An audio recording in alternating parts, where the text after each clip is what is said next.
It's Wednesday, February 3rd, and time for your Barbados Today morning news update. Barbados is now on a national pause from today until February 17th, and the government is pressing ahead with its Operation Seek and Save initiative to find people in the community who may be infected with COVID-19.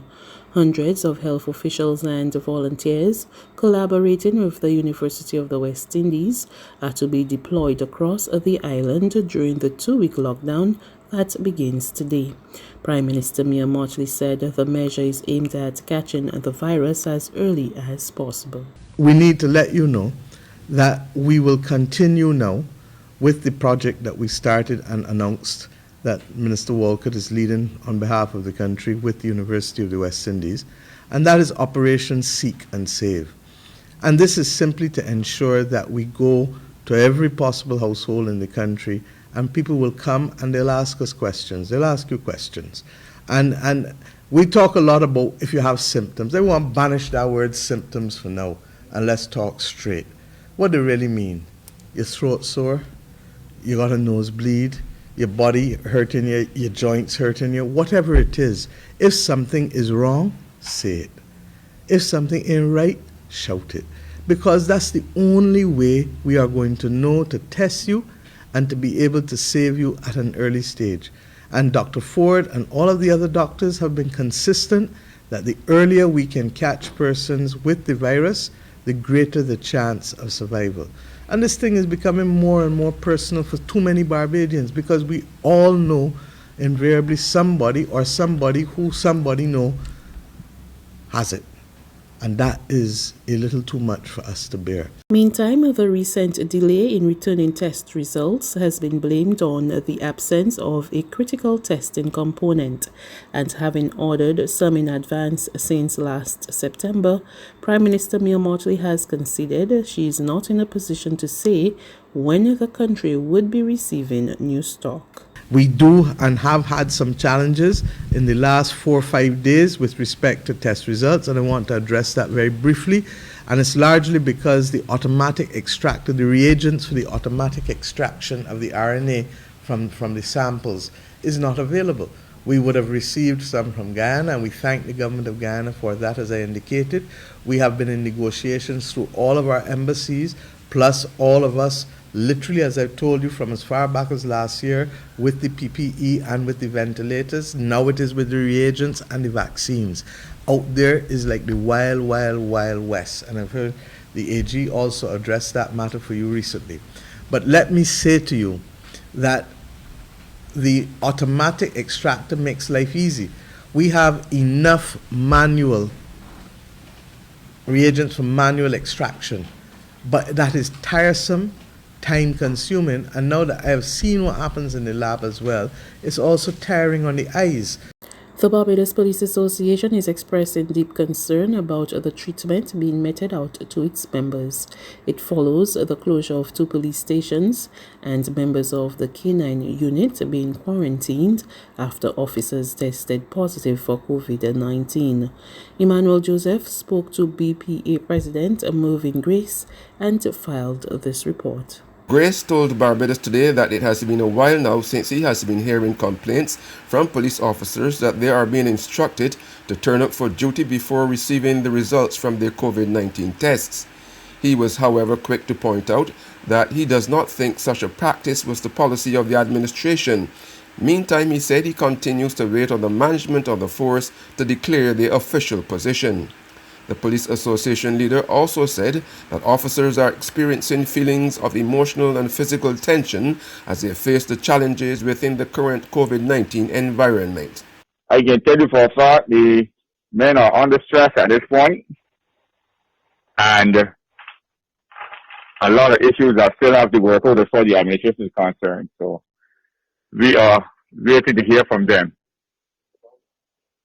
As always waiting, we're still waiting. What do you really require from them on behalf of your members?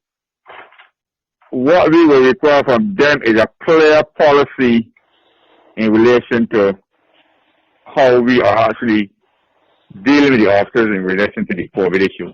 President of the Barbados Police Association, Mervyn Grace, and I'm Emmanuel Joseph for Barbados Today. Government has agreed to pump just over $23 million into the Barbados Water Authority in a bid to address water outages across several communities. Minister of Water Resources Charles Griffith made the disclosure in Parliament on Tuesday. There's several constituencies, not excluding mine, that is being impacted by the water situation in this country.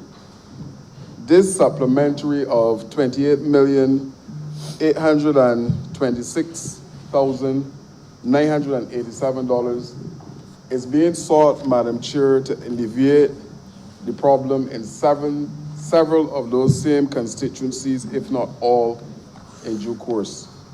I know that the honourable member to my right from St. Peter is keen for this particular supplementary to go through because he, similar to the honourable member for St. Lucie, are also being impacted by the water situation in this country. Madam Chair, this government is a caring government. To the fact that we are now providing this additional money to supplement what is there to augment the water situation in this country is clearly an indication of what is happening. Griffith says this particular funding is expected to facilitate 7 major projects at the BWA. We're looking at a desal plant at Colleton in St. Lucie. We're looking at one at Mullins in St. Peter. We're looking at finalizing the situation of the Vineyard project that is bringing water from Vineyard to make sure that water in the Eastern Corridor, which is my constituency, St. Joseph, part of St. Andrew and St. Peter, is happening. Highway 1 and Highway 7 is also a part of the process as it relates to funding under this money. In addition to that, Madam Chair, we have the upgrade from St. Stephen's to Lodge Hill. There's regional and international news after this short break.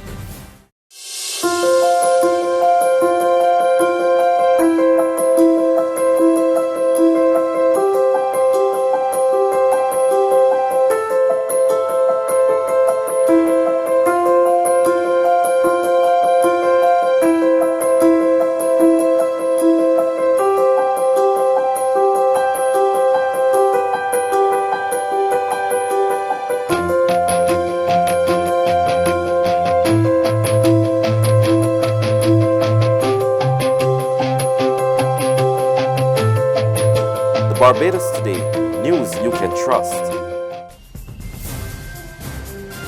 To news from the region now. The St. Lucia government implements a state of emergency and a 7 p.m. to 5 a.m. curfew in a bid to get a handle on the spread of COVID-19 in the country. Prime Minister Alan Chasney, who made the announcement in a national address last night, said the measures go into effect today. I ask St. Lucians to continue to work with us. Our country will go back to a state of emergency effective Wednesday, the 3rd February 2021, for an initial period of 7 days. This will allow us to further restrict movement with a curfew from 7 p.m. to 5 a.m. effective Wednesday, the 3rd of February. The COVID-19 Act is being amended to reduce operation hours for businesses' operations to coincide with this curfew. Visitors to St. Lucia will now require a PCR test within 5 days of arrival rather than the 7 days. Supermarkets will remain open. Let me state again, supermarkets and pharmacies will remain open. So there's no need to panic buy. Essential services will also be allowed to operate. The full list will be published in the revised statutory instrument on www.covid19response.lc. Today's decisions were not taken lightly, as we know it will be an inconvenience to all of you. St. Lucia's history has shown that our government has always faced challenges head-on. Our social and economic policies have always been tailored to positively impact the people of St. Lucia. And we've proven time and time again that we can manage well in times of adversity. And finally, on the international scene, U.S. President Joe Biden has signed 3 executive orders seeking to reunite migrant families. More in this report from Reuters TV. With the stroke of his pen on Tuesday, President Joe Biden began the difficult process of rolling back some of former President Donald Trump's most controversial immigration policies, signing 3 executive orders, including one aimed at reuniting migrant children separated from their families. We're going to work to undo the moral and national shame of the previous administration that literally, not figuratively, ripped children from the arms of their families, their mothers and fathers at the border. From the Oval Office, Biden also ordered a review of asylum processing at the U.S.-Mexico border and the immigration system. Less than 2 weeks on the job, Biden has faced some criticism for the dozens of executive actions he's signed. There's a lot of talk, with good reason, about the number of executive orders that I've signed. I'm not making new law. I'm eliminating bad policy. Immigration advocates have urged the new Democratic administration to move quickly. But Biden aides say they need time to unravel layers of Trump-era immigration restrictions to put in place new, more migrant-friendly systems. As part of the actions on Tuesday, Biden will mandate a review of the Migrant Protection Protocols, a program that pushed 65,000 asylum seekers to Mexico to wait for U.S. court hearings. That's news. But for the very latest, visit us at www.barbadostoday.bb. You can also subscribe to our e-paper, email updates, or like us on Facebook, and sign up for our breaking news alerts via WhatsApp. We're also on Izumi Media in bus terminals, as well as screenplay at supermarkets and gas stations near you. And you can also hear us on Mix 96.9 FM and Capital Media HD 99.3 FM.